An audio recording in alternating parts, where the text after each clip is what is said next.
Today we will be talking about data-driven decisions for your flexible workspace.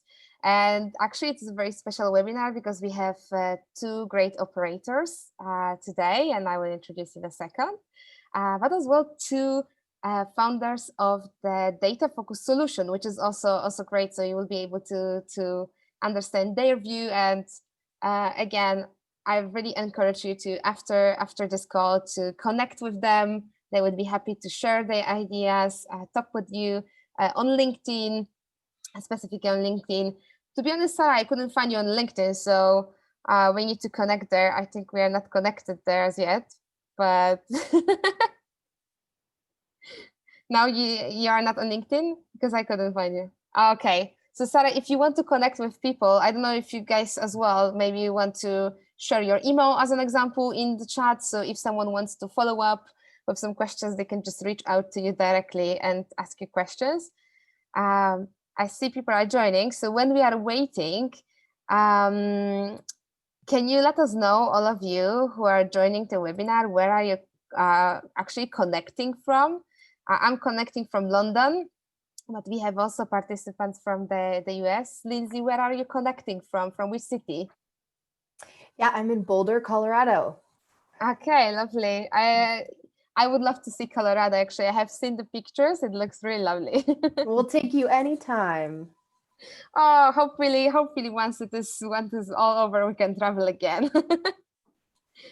Okay, there's a person from Phoenix as well coming from AZ. Okay, Ben added his email, so if you want to contact Ben after the webinar, feel free.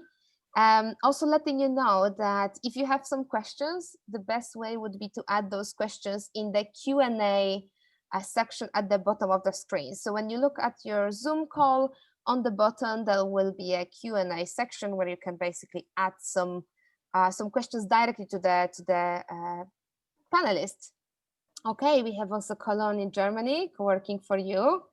Hello. London, I can see London. Oh, hi, Fiona. Okay, Sarah added her email as well. So if you don't find her on LinkedIn because you want, you can always email her. Lindsay added the email as well.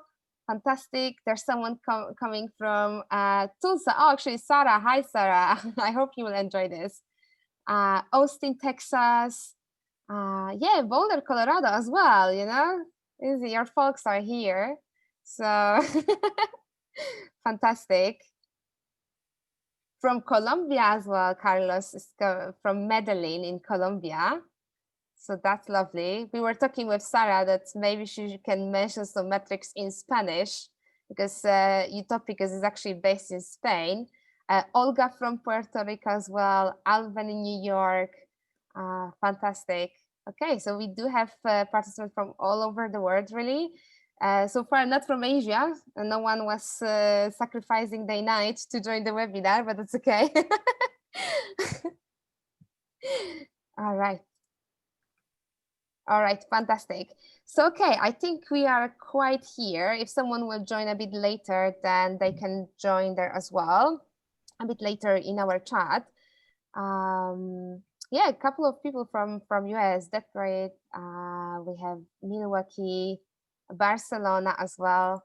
So fantastic. I will stop the share so we can all see each other now. And yeah, let's start our webinar. So today we will be talking about data, and everyone is talking about data actually nowadays, but I feel like what is being talked about is very generic. So this webinar, what we are trying to do is to make it a bit more specific, talking about specific metrics that you can use in being a bit more practical, essentially. So that's why we have all of the experts today. First, I will introduce ladies. So we have on the call Lindsay connecting from Colorado. She's a senior director of campus operations at Galvanize. So you're probably all familiar with Galvanize. Hi, Lindsay. Hi, everyone. We have also Sara Asensio Manrubia. I hope my Spanish is very bad. I hope, Sara, it's okay. She's a space manager at Utopicus from Spain. It's also multi-location space in Spain. Thanks, Monica, and all Nexudus team for having me this afternoon. Thank you so much for being here. Fantastic. Now we have two also founders of data focused solution. We have here Adam, who is a CEO and founder at Productive. You may know Adam Blaski as well from the Clubhouse. He's a former CEO of Clubhouse, so a lot of experience. Hi, Adam. Hi, Monica. Thanks for having me. And hello to everyone else. It's great to see all these names roll up the screen. We've got 60 people from all over the world, so looking forward to it. Yeah, we are looking forward for your questions. So please feel free to start adding them in Q&A. We do have also Ben, last but not least, Ben Tannenbaum, who's co-founder of COWORK Intel. We actually met on the conference and he's building a benchmarking tool focused on data. Hi, Ben. I think you're muted. I always do this. Hi, Monica. It's good to be here. I see a few people I know in the chat, so hi everyone. Okay, fantastic. Thank you so much once more, all of you, for joining this webinar. I hope this will be quite practical from our previous sessions that we were discussing. I know that there's a lot that you would like to talk about, so we will cover a lot of topics today, mainly about specific metrics that you can track and action, and what were the changes connected to those metrics nowadays. But before we will dive in, let's get some poll going on. So before actually diving into the metrics that our panelists are tracking, I want you to let us know what are the most important metrics to track in the flex space in your opinion. And this will be multiple choice poll. So we are very curious what you are tracking, which metrics you are tracking. So let me just launch the poll. Okay, now it is in progress. You should be able to see. I asked our panelists as well to add their choices. Okay. So just to read the answers, we have lead opportunity conversion rates, workstation/office occupancy, meeting room occupancy, retention churn rates, member footfall check-ins, average member spend lifetime values, revenue versus forecasts, revenue per square meter, upgrades or downgrades, and there's a last option, which is none of the above. So if you do have some metrics that you think we didn't include here, and you are tracking it quite often, feel free, please, to add it in the chat. We are really curious. Our participants as well, panelists, are really curious which are the metrics that you're tracking. Okay, I can see around 60% people voted. Let's give a couple of more seconds to actually complete it. So, I can see no one has chosen none of the above, which means that this is quite extensive list. Actually, Adam provided us this list, so thank you so much. It seems it's quite extensive. Okay, 75%. So last 5 seconds, we will make it 1.5 minutes. Okay. So I don't know if you can see the results, but what I can see on my screen is that 57% of participants who completed the form think that the most important metric is lead/opportunity conversion rate. This is multiple choice scenario as well. So probably there were a couple of more metrics, but this is, everyone agrees that's the important one. Another one is workstations. I see the results. So they... share results. Oh, okay. Okay, now we can see. Fantastic. So you can see that there is also workstation/office occupancy percentage. That is the second most important metrics that participants find important. Meeting room occupancy, revenue versus forecasts, and revenue per square meter. So as you can see, the winner here, like most of the participants found that lead opportunity conversion rate is the most important. I wonder if that's because there are specific roles of people who are attending this webinar, or maybe that's just the most common metrics that everyone can share. So, I mean, we now know what are the metrics that everyone else is tracking. So obviously, I'm really curious what are the metrics that our panelists find the most important to track? And I think I will give first Microsoft to Lindsay, because I know that you had a couple of prepared metrics that you track on every day. So if you can let us know what are those, and yeah, what are basically the most relevant and which you are tracking on day-to-day basis. For sure. Thanks, Monica, and thanks for having me. It's tough because we're looking at our data a little bit differently now versus pre-COVID. So I'm going to start with on a day-to-day basis pre-COVID, and then I can jump to post-COVID, if that is a thing, not quite yet. But daily foot traffic is really important. We, as an operations team, we want to make sure that we're staffing our staff appropriately to manage the members that are coming into the space.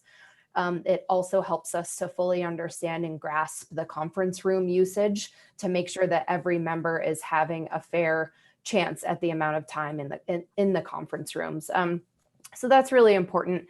As a co-working space that has all-inclusive pricing, we don't charge for snacks or internet or printing, scanning, copying. We don't charge for conference rooms unless you're over 2 hours on any given day. Those like amenity metrics aren't necessarily as important to us aside from the conference room usage. So it may look a little bit different, but for general space usage, it's really important. Key card check-ins, the gym usage, our bike barn and our bike storage usage is a good one. And having all of that information can tell you a lot about a member or a member company. So you can see which amenities that they're using on a daily or weekly basis, and you can come prepared to that next conversation that you're planning to have with them. Say they're coming up on their membership term agreement renewal or upgrade or downgrade or whatever that looks like. Coming prepared with knowing how often they're accessing the gym or knowing how often they're storing their bike can really, really be helpful. On a weekly basis, Galvanize right now is looking at our marketing and lead source information. So we call it internally our lead matrix. And understanding this information is essential to making the right campaign and marketing decisions. So right now, what's moving our needle is the smaller products, the seats and the desks. And maybe someone wants to have a dedicated conference room to their space, and we're selling those as well. The smaller products like 1 to 2 person offices is moving our needle. So, and we don't always want our membership sales managers, they're the ones that are selling our products, focusing as much time on those lower level products because the ROI isn't necessarily there. So, but also at the same time focusing on that revenue because that's who is committing and that's who is being comfortable in our space right now. So those lower level products also activate our space. So if someone is comfortable to come into our space right now, we like that because it sets us up for long-term success because those are the people that are moving and shaking around the space, using the printer, collaborating, etc. Another one that we're looking at on a weekly basis is our churn report. So this clearly shows us the net gain or loss month over month. And given that our memberships are primarily month to month, this is a good indicator of whether or not we're providing the best amenities for our members as well. To help reduce churn, we're pulling reports to see the last time a member has checked in before having a renewal conversation. So for example, hey, John, it seems like you haven't checked into the space for the last 90 days. What can we do to support you? Where are you at in the stage of your business? Tell me about your growth. When you first signed on, you were hiring 6 people. Just having a more personal conversation and not so much topical, if that makes sense. So you were doing it before as well, right? So this is the strategy that you have generally in Galvanize, all of those metrics, like how people are using the space. It makes sense, yeah. Right, I would say. And the hardest thing for Galvanize to have put value to something is the community aspect, something that truly sets us aside from the rest, we believe is our community and our workshops and our lunch and learns and our ability to help the startups and the entrepreneurs grow. So putting a value to that is tough. That's intangible. And we are part of a larger education company that offers online education and in-person education. So our entrepreneurs and our startups have access to freshly educated data scientists and software engineers. So putting a value to that is tough in our sales process, but we're constantly trying to figure out how to run reports to support that data so we can support their growth. That's actually something that we discussed on the press session.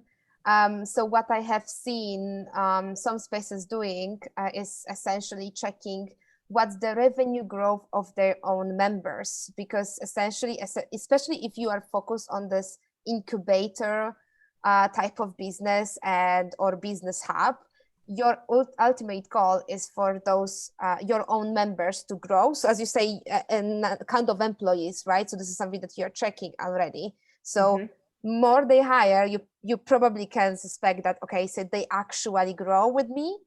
I know that space specifically was asking them as well about the revenue level that they have each year, because they were like having startup programs. So if it was growing or if they were having some investment rounds, whether they won those investment rounds because they were helping them as well. So that's also indicating the healthiness of the community, essentially. For sure. Yeah. Growth trajectory, any fundraising that they have done, what stage are they at in their business? Are they ready to hire a people and culture person, and providing them with the right workshop to understand when the right time is to bring in that people and culture person. And then a lot of times, every company is a tech company. Every company has a website, and we produce coders. So really the ultimate story and the golden ticket for Galvanize is we have a student that goes through our immersive, and it's 12 weeks, give or take. They graduate, and there's a startup company in our community ready to take them on and be part of their team. So it's very much a journey. It doesn't stop after graduation. And we also have larger enterprise companies, the Nordstroms, Booz Allen Hamilton, Mozillas of the world, and they're always hiring. And they're always wanting fresh talent. So I forget where I was going with that, but yeah, agree with everything you're saying. So it's more of a journey, more or less. I wonder how it is about you, Sarah. If you can also give a bit of profile what Utopicus does and how does metric relate to that, that will be helpful, because as Lindsay said, it's highly related to this kind of like education sector in her scenario. So I wonder how it is with Utopicus. Okay, so I think our business model, it's a little bit different because we are more focused into the office hire, and most of our customers are big companies. So before digging into data, I think it's important that I start talking a little bit about Utopicus, because since the space distribution, along with the service we provide, determines the metrics that we track from Nexudus. So Utopicus is based in Madrid and Barcelona, and most of our spaces have more than one floor. The average surface of every space is around 3,500 square meters, more or less. And our potential customers can hire the services of a private space, dedicated desks, hot desks, virtual offices. But this is not all, although it might seem like a lot. We have an extensive list of additional extras, and we're still adding more every day based on the customer centricity model we try to apply in all of our centers. That's why the data-driven model, it's very important for us, because it's essential to increase the digitalization and for keeping a continuous improvement on our services. So on a daily basis, people managing the space monitor, first of all, the occupancy rate based on the capacity control by the Wi-Fi. So all of our users have to log into our hotspot to have internet access. And from that login, we can monitor the occupancy in real time by tracking it in the operations main menu from Nexudus. We constantly know who and how many people we have in our space. And that's why I said that since our spaces have several floors, sometimes people can access to our buildings without going through the reception. So we just have to check out who is connected right now in our internet net, and we can constantly know who is in our space and how many people we have. And right now in the COVID situation, this pandemic we are all living right now, this information is especially useful because when the occupancy rate is high, like when we reach 40% occupancy in our buildings, we have to set meal shift. The goal by setting these shifts is to avoid the crowds in one single coffee point, and to keep our space safety and prevent from having the virus around. Actually, Sarah, I want to ask you, because you mentioned that you mainly focus on big companies and offices. Were you tracking this occupancy, like daily occupancy data before as well? Because I hear from operators, that if they manage the space with the offices, they don't really care much how people are using their building, because as long as the office is sold, it doesn't concern you whether they come or not. But right now, we have, in our spaces, we have what we call the maximum occupancy in one office, and we also have the healthy occupancy. So when we reach the maximum occupancy, we have to start sending statements to our customers telling them, hey, right now, our space might not be a healthy space, and we want to avoid crowds. So that's why we're setting up these meal shifts. We are going to tell you which is the common area with less people working right now. And I think people appreciate that and feel very safe in our spaces. Do you have some other metrics that you are looking into? Because again, this is a completely different scenario of offices. Do you measure anything about community as an example? Community, no, because as you might know, our spaces, we have more than, let's say, 260 people per space. So a community splits up when they are more than 150. So right now also we cannot host any event in our spaces, so it's very difficult. However, we know what our customers are doing in our spaces. So for us, networking and telling to, okay, there's a big company who's looking for an engineering manager, and I know there's another company that has engineers managers. All of this information is in Nexudus, so I can easily, match them together. Manage the networking, exactly.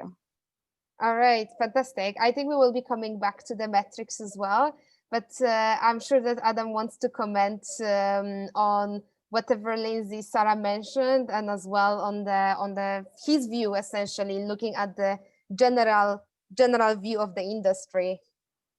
Thanks, Monica. And I think Lindsay and Sarah's insight was great there into some of the kind of practical applications and why data is important, and looking at some of those data points. But I just wanted to comment on the poll. I'm going to stick my neck on the line and try and make some conclusions. I'm going to assume that it's a kind of fair cross-section of people that we've got on the call from sales and operations and tech, so it's fairly balanced. I also wonder if the results would be different, pre-COVID or post-COVID. I think it's no surprise that lead and opportunity conversion rates are, the outlier at number one, because everyone's desperate for more leads at the moment. It's been very quiet. The thing that people want more than anything is new leads and opportunities coming in. So that doesn't surprise me. And as the bulk of revenues are, of course, workstations, it probably goes without saying that office occupancy is a key metric. What I'm really interested to see is that meeting room occupancy is high, because that's something that we particularly advocate in the work that we do with operators to help drive those secondary revenue streams, because meeting rooms are a very valuable source of income. And I think particularly now, teams are still looking to come together. They might not be in the offices as teams, but they do want to come together, whether it's to kind of strategize or have board meetings, presentations. So that's good to see that occupancy, meeting room occupancy is very important. Probably not surprised to see that retention and churn rates fall, because that's a trend that we've probably seen since March, April, May. What I am slightly alarmed about is member footfall and check-ins, because just like leads and opportunities, everyone is desperate to see people come through the doors of their workspace. So I think that's important, and I wonder if it's a question because it's quite tricky to track footfall accurately. It is possible, and we've done it over the years, and there's various ways of doing that, whether it's through access control or Wi-Fi. But I would hazard a guess that not many operators are looking at that, and that's a real opportunity, because as more and more people are offering flexible memberships, I would think that in terms of monitoring the occupancy would be up there alongside meeting rooms. And then once you start to combine office space, memberships, meeting rooms, that's where the average member spend and lifetime values become more important, because it's not just about desk rates, which probably a year ago would have been the #1 metric and probably under pressure, but actually it's the average spend over the kind of range of products. And then at the bottom, I think this is just testament to where we are now, that there's no point in looking at revenue versus forecast, because it's impossible to make forecasts at the moment. And equally, I think in a normal world, revenue per square foot would come higher, because property costs are the highest costs in this industry. And I think ordinarily they would be higher. So I think a really interesting spread of results, and possibly impacted by what's happening in the world. But I think looking at those together are important. When you look at data in isolation, it doesn't really tell you much. A KPI is just, okay, does the KPI meet my budget? But actually, when you start to pull data sets together, that's when you get a really interesting story. And once you've got a story and you get a much more granular and deeper level of insight, that's when you can start kind of pulling levers within the business. So that's kind of my view. And then just to add to some of the things that Sarah and Lindsay said, we've got the obvious metrics, but I think now we're much more kind of cognizant of sustainability factors and well-being, and community, which both of them talked about, and we can start to track this data. So we can look at, who's coming to our events, who's engaging in the member directory, and if we start to look at these in terms of leading indicators, we can predict who's likely to grow with us, who's likely to renew their memberships, and who's maybe not likely to renew. So not just doing all this community stuff, because that's what co-working spaces do, but actually looking at how valuable that data can be to be able to predicting, who's going to grow and who may be on their way out. And I think that plays directly into kind of retention and churn, which is the 4th highest one on the poll. Yeah, this is the thing with, as a co-working space, you don't do community part just for the sake of the community, but there is a purpose in everything you do. So it can be either the commercial side of it, which is basically make people stay or bring new members because they love the place and they feel part of it. And the second part is changing the community that you are around, which is intangible in that sense.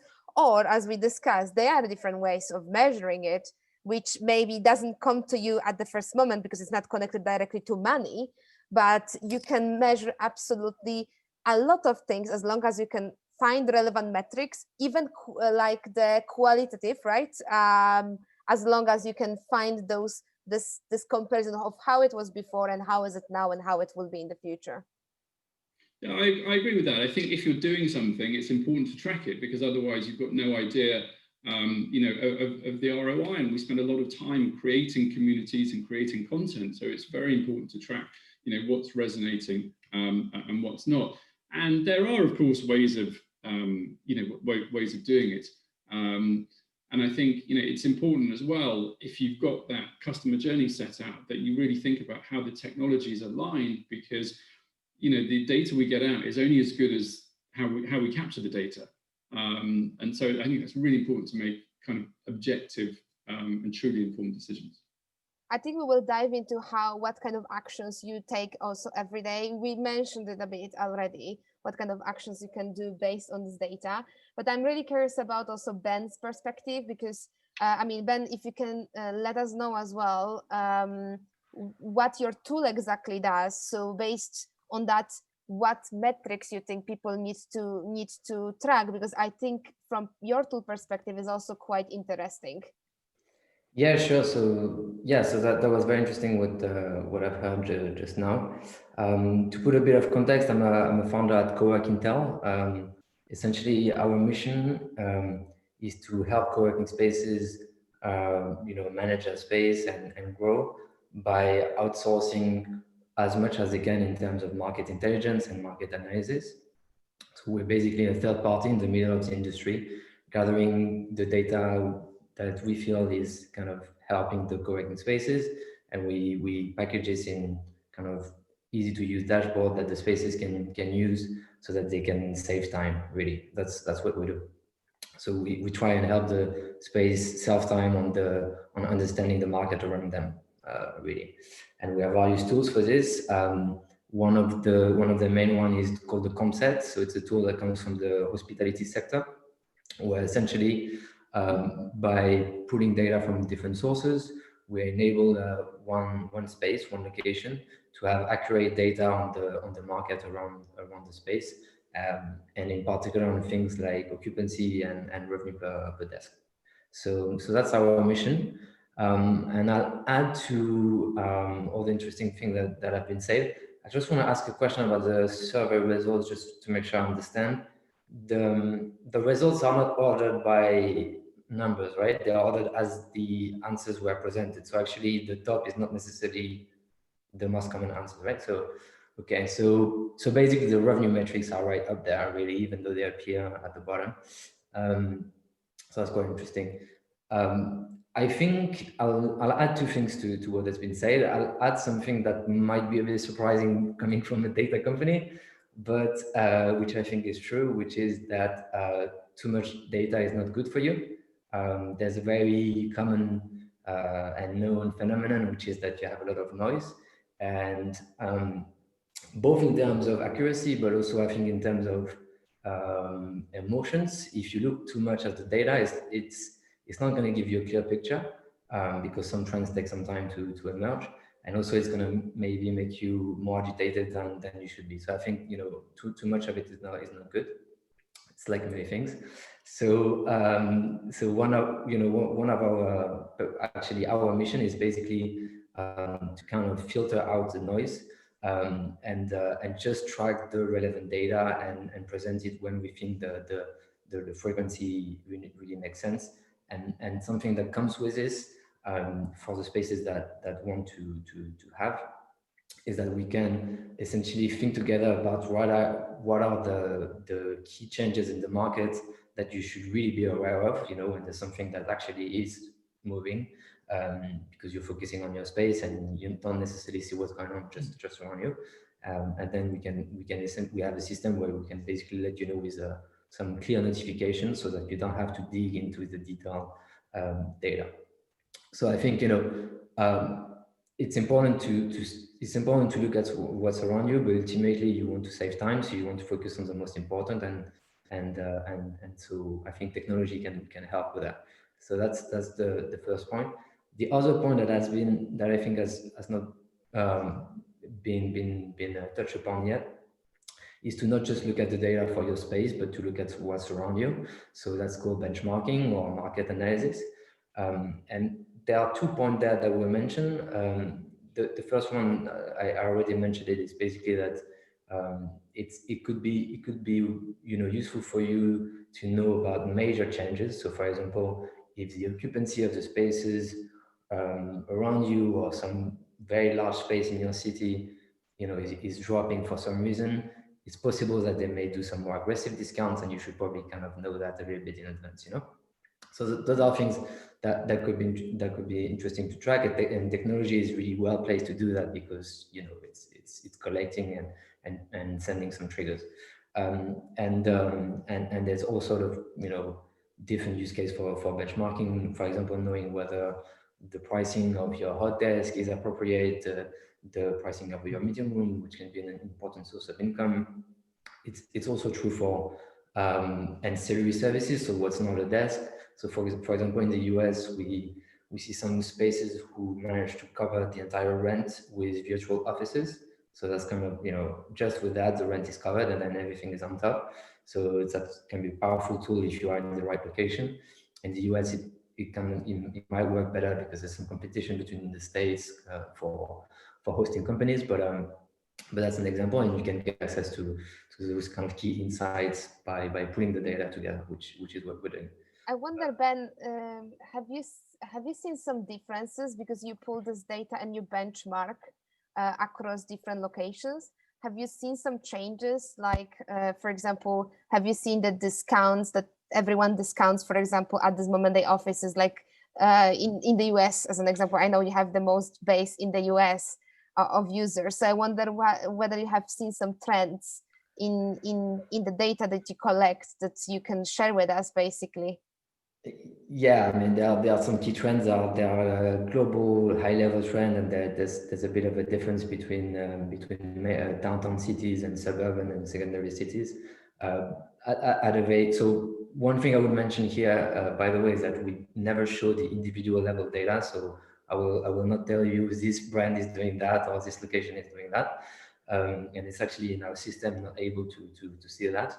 But yeah, something that we've seen, and that's not going to come as a surprise, is that occupancy on a subscription basis has been, impacted dramatically in pretty much anywhere in the world, with a decrease of around, basically we had level of around 80% on a contract occupancy basis before the crisis, the COVID, and we are more in the region of 40% to 50% now. So that's kind of what we see across the board.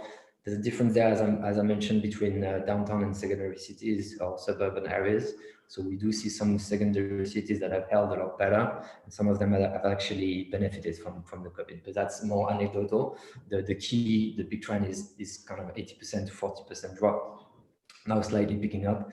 And yeah, on pricing, as you say, and that's not going to come as a surprise either. The prices have been hit significantly with decrease or decrease on the new leases that have been impacted by roughly the same amount of than the occupancy. So that's true, with some differences depending on areas, and we see a bit of a pickup now. But yeah, it's not going to be surprising to anyone there. I think that our industry has been terribly hit. I might look back to the second point I wanted to do, and that's kind of connected to that one as well, is kind of looking a bit in the future. And that's a kind of second value or benefit of benchmarking. And then it's basically to have a track record for you. So a kind of a place where you can see your information and you can put that in a context. And that's really important or really useful with all your external conversations. So when you go and see your landlords or a new landlord, or when you go and see a lenders, if you can show your data, but also like against the kind of background, and you can show that it comes from a company that is doing just this, that has been checking the data and carefully auditing it, it's going to make many conversations a lot easier. And then and I think that's kind of looping to your discussion about what's going on in the market and what might happen in the next months. Essentially, there are three things happening right now, what we hear from clients, because we speak with a lot of co-working spaces, and we also speak with landlords on a regular basis. So the number one big thing is sublease. So basically, people have had a long lease, and now they don't see the need of having all this space, and so they're looking to sublet their long lease, and they're still in the lease, and it's not a situation where they could say, I can just leave it there. They don't want to do that. They don't need to do it, but they like to sublet it. So that's a big trend, and it's a big opportunity for Flex, obviously, because as an operator, you have all the right expertise to manage your sublet. So that's one. There's another one, which is people who get to the end of their long lease and they don't want to take a new one because they have no idea what's going to be the state of the world in 6 months, or even less in 12 or 18. So they're going to go to Flex for sure, and they're already doing it. And then the last thing, which is the hotel coming into the co-working spaces and offering some of their room as a desk, which is a bit smaller at the moment, but there are some big brands coming there. And I think on the first point, yeah. I will need to move to the other question, Ben. Okay. But regarding the hotels, I have seen that trend as well. But I still believe, and I think a lot of the co-working industry believes, that they do not have as much expertise as the flexible office spaces. So in that sense, I feel like a lot of people around the world think that co-working industry is very easy to enter, and they think that they have a bigger office, so why to not rent 5 extra desks? But we all know that it's not that easy as it seems. So from this perspective, definitely there will be different entries to the market, but I think their expertise may not be as high. Actually, I have a question, and it's connected to the thing that I wanted to discuss is, for the individual spaces, how do you collect the data? Do you depend on technology like door access to see who is in your space at a certain time and for how long? So I know that, Sarah, you were mentioning the Wi-Fi check-in system, right? I wonder if, Lindsay, you're doing the same. Do you use some Wi-Fi check-in system as well? Because Sarah quite covered that question. Right. We actually, our Wi-Fi network isn't integrated with Nexudus. So that's not how we access that data. I would call us an individual space as well. We have 6 co-working spaces across the US nation. So not too many, but if we're looking for that data, and we've had to collect that data, in fact, we just had to collect it yesterday because of a potential COVID case on one of our offices. And we're using the key card scanning technology to determine, who's in the space for how long and what that map looks like on a daily basis if we need it. So there is actually a question, how do you force people to do this? Because essentially when you have a Wi-Fi, they just come in, they check into the internet and you know that they are there. But how do you make people to actually tap this card in and out every single day when they come in? Well, it's actually a secure space. It's locked. So the key card not only scans them in physically as a human, but it unlocks the door. All of our member spaces are secure. And if you don't have an activated key card or fob to get into the space, you can't get into the space. So it physically unlocks the door. Yeah, that's true. And then it can be connected to the check-in. Adam, I think you wanted to add to that as well. Yeah, I'm itching to add to that because we spent about 2 years trying to perfect the answer. And I think before I do so, I just want to echo Ben's point that too much data is, of course, a bad thing. And it's all about the right quality of data. And I think why a lot of people have been scared about this is because they're scared about the amount of data. But actually, once you break it down and just make sure you're collecting the right bits of data along that customer journey, it all makes much more sense. And I think, Monica, your point before was right. The barriers to entry to this sector are quite low. Anyone can open a co-working space, but actually getting it right is a completely different thing. And getting it right is about the data that you collect.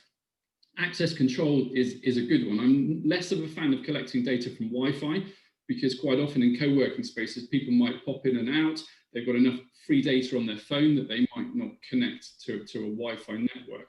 If your business is primarily office-based, then obviously access control is quite often the only way in. But again, it's not perfect because if you've got a lot of people coming in at 8:30, 9 o'clock in the morning, there can often be quite a lot of tailgating. And particularly if there is a co-working element to it, and if you're selling memberships, unless you can track when people come in and the moment they leave, then there's no way you can run a successful business that generates income from memberships and co-working. So there are several ways of doing it. You can do it from access control, but if it's from access control, it's not just in that's important, it's the timestamp on the way out. So don't let people push a button to open a door. For building regulations, there has to be a button, but put it behind a flap and make sure that people use their card or phone or however to actually tap to get out of the building. You can, of course, put that data alongside Wi-Fi access point data from systems like Meraki to make sure that and it's actually interesting insight to see what data you're getting between the two. I'm always a big fan of using membership cards, particularly in co-working spaces, because it is a community, it is a membership after all, and you can either have an RFID membership card or an app version. But presenting that when you arrive at a space is a beautiful part of the customer experience, to be welcomed when you go into that space. And it gives someone on the front desk the opportunity to say, good morning, Monica, how are you today? I see you've got a meeting room. Can I get you some lunch for that? Or have you a busy day today? Maybe I can offer you a meeting room, and do some of that kind of engagement and upselling. And I think that's another way of forcing clients to check in, because if you ensure that customer journey and customer experience is at the forefront of what you're delivering, and that welcome is important, people will naturally come and check in, but it's also important to check out. And one of the things that we did when we started looking at this was to give our front desk team a KPI in terms of the percentage of people that check in versus those that check out. And there was a delta between the two. And when we started looking at this, it was really important, because we couldn't sell membership solutions unless we had the data. So we developed this really cool system by connecting card readers to Nexudus. And my CTO actually spotted this, that in Nexudus, you can tell whether someone on the front desk has manually checked a person in or out, or whether it was triggered by a card reader. So the warning there is you can create the wrong intentions, because we gave a KPI and an incentive to our front of house team to boost the check-in, check-out rate, but they cheated the system. So be careful what you wish for. Yeah, that's the thing. Actually, this is great that you talked about the KPI for the reception, because I want to talk about the specific KPI that different teams within your organization measure. So because you do have a sales team, and we noticed that there was this poll and most of the people actually focused on this metric. So I wonder how different teams are measuring this data in your team. So I don't know, Lindsay, Sarah, who would like to start from you to tell us how different teams are, what kind of KPIs they have. Sarah, do you want to start? Sarah, you can start. Should I go first? Yeah. Okay. So the KPIs we manage, we have to divide them into the KPIs from the people managing the space, and also the KPIs that our sales department manages. So for us, for people managing the space, it's very important all the data we collect around fidelization, also the upselling, downselling, cross-selling of the services we offer. And for the sales department, it's very important, their revenue, the monthly revenue, basically. And for you, Lindsay? For us right now, something that we're looking into often is the retention, because we all know 70% of your revenue should come from an already existing customer, right? So retention is a big one, and looking at how we are retaining our members. So upgrades versus downgrades. I'm sure we can all agree that we're doing whatever we can to save whatever members we have in our space right now. So, really understanding, okay, they were in a suite and then they downgraded to a desk or a seat. And when can we predict that internal revenue to come back, with the assumption of a potential vaccine or maybe it goes away, whatever that is. So that's a big one as well. Usage is a huge KPI. Again, back to conference rooms and phone booth usage, that tells us a lot about our members and how they're using the space. What else? I'd say right now, a big KPI we're looking at is the growth and the actual amount of members has stayed fairly level, but the amount of companies has gone down. So it's kind of separating. So what that means is that our members haven't decreased as quickly as our companies have. So we're speaking more to the remote worker, the remote employee, the solopreneur, the consultant, the freelancer that's utilizing space and comfortable getting out of their home. Those are the biggest KPIs right now. Some other intangible ones I'd say is customer service and hospitality. That's very, very, very important to me and our team. So back to your point, Adam, I really like your thought in giving the front desk KPIs, because we're so in tune with how our physical campuses are laid out, and every check-in point, the main check-in point, has a front desk staff, and that desk is monitored all day, every day. You know, that's the first priority of our team, to make sure the hellos and the highs are there and the questions are answered, and having issues with the Wi-Fi, troubleshooting, can't get my video streaming, you know, camera to work for my webinar, you know, etc. So those are big ones as well. That's the thing, like many of the operators are looking at the systems without humans. So they go to they take the solution, which is Nexudus, and they think that means that they don't need to have a community manager, like people will just do everything themselves. They will, but they come to the co-working space not to be there alone, right? To be with humans. So regardless of the technology around it, I think you really need to have someone, and preferably, if not the reception, then the community manager, who will just pop up sometimes and just ask people how they are. I know that Adam wanted to add something. I'm sorry. You seemed like you wanted to comment on that. I'll just add, I think Lindsay made a good point. You know, data is about obviously the insight you can get from it. And for me, it's a really good leveler. It breaks down silos within a business, so that insight can bring teams together. You know, so by getting the check-in data, that better supports the sales team in terms of upselling and memberships that they can get in. By looking at how space is used, you know, de-risks future expansion. You know, by asking the front desk team to check people in, look at people's profiles, collect maybe a payment, that supports the finance team, and suddenly you've got finance and operations working better. And then once you're looking at occupancy metrics, then you can resource accordingly. And people are talking about smart buildings. One of the worst complaints that you generally get in a co-working space is the quality of the loos. Everyone always complains about toilets, probably more than anything else. Or Wi-Fi and coffee, I guess. Wi-Fi. So, you know, you clean your space based on occupancy, on how often the door swings to the loo, not based on the hour, every hour. And there's kind of simple applications of data to kind of boost that experience, which in turn boosts retention.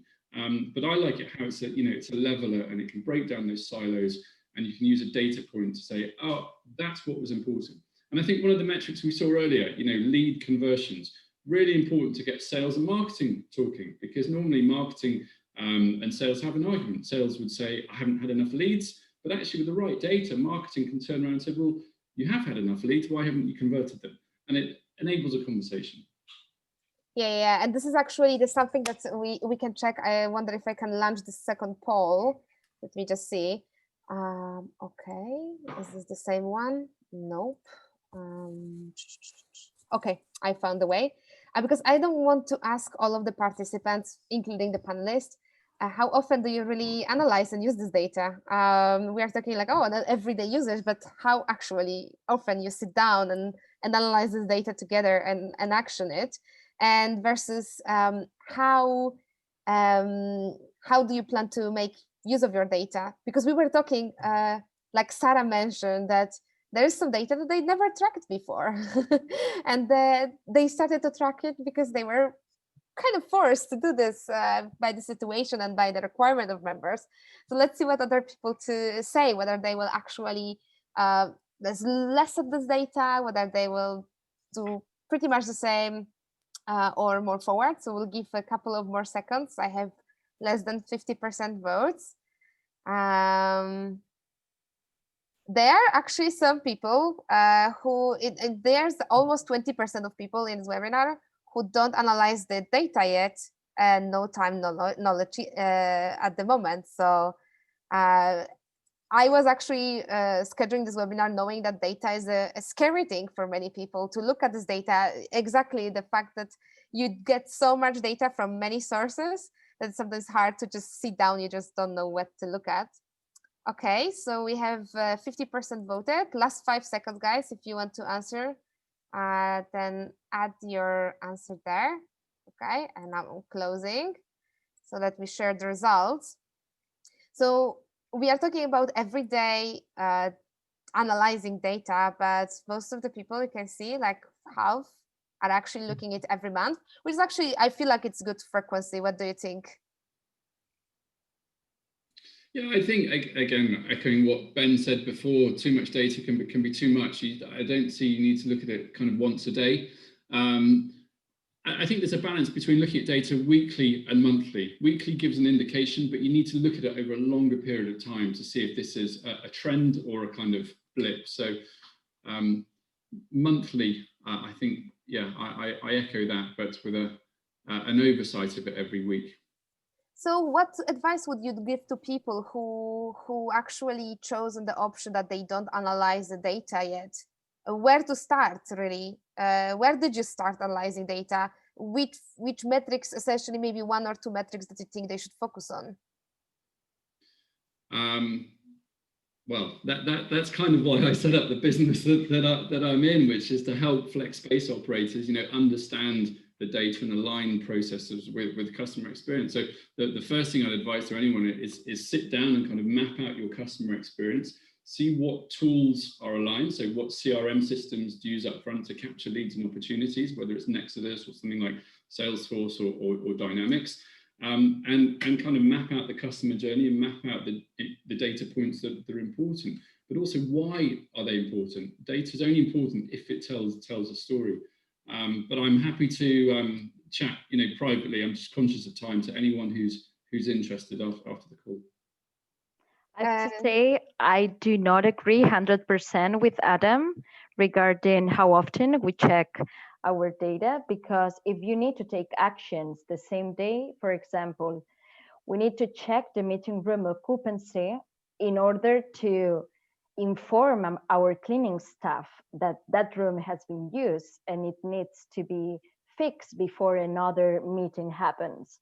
So for us, we need to track our metrics almost every hour to check what's going on in our space. So then you can be actually reactive to whatever is happening at the moment. I think in terms of occupancy nowadays, it's really important to see it on daily basis, but the big picture as well. Actually, there's one good question to just end this webinar. So there's a question from the attendee. How do you assure your members' privacy while still tracking specific data? So that's a completely different topic, I would say.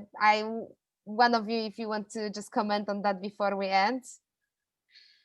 I can say our platform is obviously fully GDPR compliant. So any data that we analyze, is anonymous and aggregated. And we have different filter levels depending on who's looking at the data and who's in the organization. So it is absolutely secure. I think that's the same case with Ben. And I wonder how, as an operator, because you do have data actually connected usually to the surname. They are reports that are generic.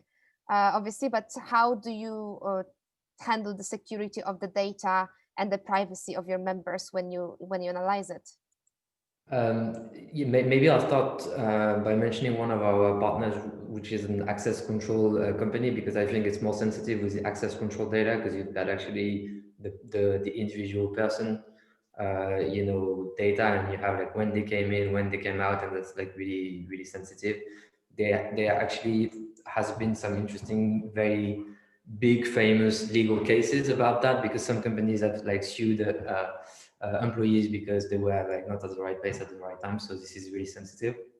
And in this access control company, they've actually set up a system where even the employees of the company, of the access control company, cannot access the data. So it's like in the black box, and it's impossible for themselves to look at it. So it's like basically there's no risk for anything to happen. On our end, what we look at is essentially data that's not the individual people in the space. It's aggregated at the level of the space, and then in our system, we basically every metric that we show is an average of at least 4 operators. So we never show the individual level data. Mm-hmm.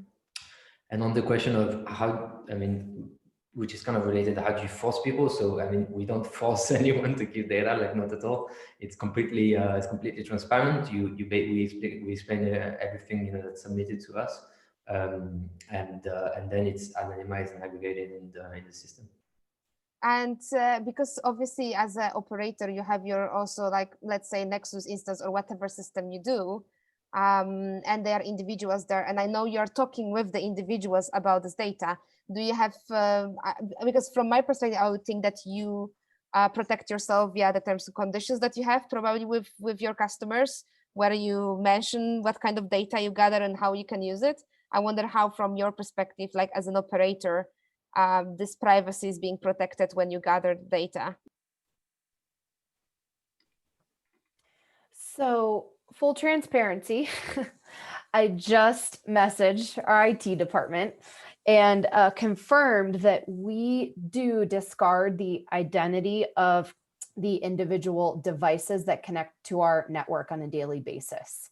And that was really helpful for me to know. But otherwise, Ben, back to what you were saying, in terms of data that we would like to collect from them, it's all none of it is like you have to fill it in. So if we're curious about their next round of funding, how many people they're hiring, how long they've been in business, none of that information is required, but we encourage them to input as much data as possible so we can make the best decisions based on that information. But we don't require, we require name and email address to be part of our space, and that's it. And then otherwise you're connecting to a secure Wi-Fi connection and the information is discarded. And Nexudus also has its own, secure and privacy T&Cs as well. So agreeing and accepting to those as well, I think maintains our privacy pretty well. All right, I think we can end on that because we are over the time. Thank you so much, everyone, to share your thoughts, really, Ben, Lindsay, Sarah, and Adam.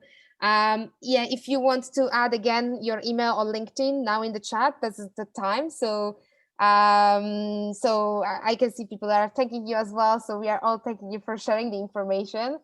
But yeah, if you want to connect with people, feel free to find them via LinkedIn. There are emails if you can input once more. So I will leave it for just a few seconds. But yeah, that's pretty much it. If you have any more questions about the data, then just let me know as well. Monica@nexudus.com. I can always liaise with great panelists because we'll create probably some content on that. So that's completely fine. All right. Thank you so much. Thank you. Have a lovely day. Thank you once more for joining. Take care and look at your data as regular as you can. Thanks, Monica. Bye. Thanks, everyone. Bye-bye.